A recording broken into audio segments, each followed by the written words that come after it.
Est-ce que ça se peut encore des poules sauvages? Est-ce que vous pensez que quelque part dans le monde, ça existe?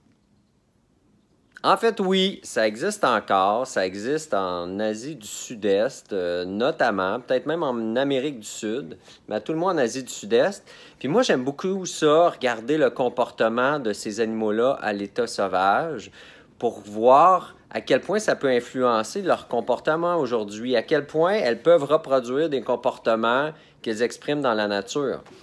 Puis, quand on regarde les poules à l'état sauvage, on se rend compte que leur habitat, qui correspond le plus à leurs besoins, en fait, c'est un milieu qui est semi-forestier. Je m'explique.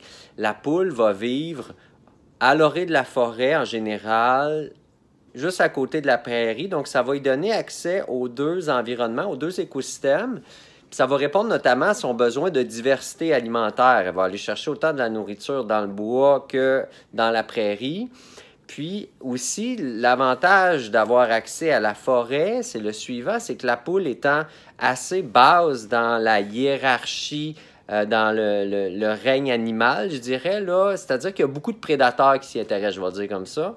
Elle a besoin de se protéger. Puis pour ce faire, ce qu'elle va faire, c'est qu'elle va chercher à se percher le plus haut possible. Puis ce qui est le fun, c'est qu'on reconnaît encore ce comportement-là aujourd'hui chez les poules domestiques, donc les poules qu'on garde chez soi.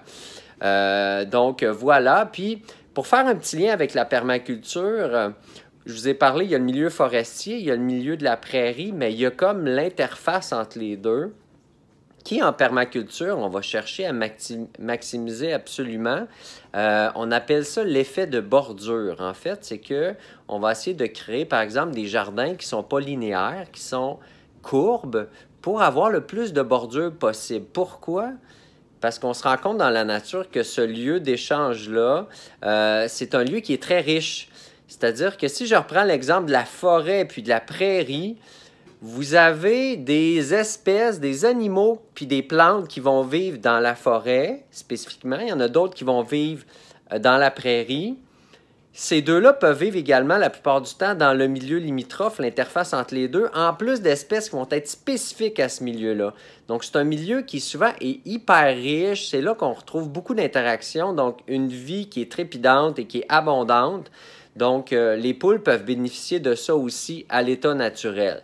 Donc, rappelez-vous, c'est pas anodin que les poules vivent naturellement dans un milieu semi-forestier. Ça répond à un besoin de diversité alimentaire, puis un besoin aussi de protection, probablement un paquet d'autres raisons aussi.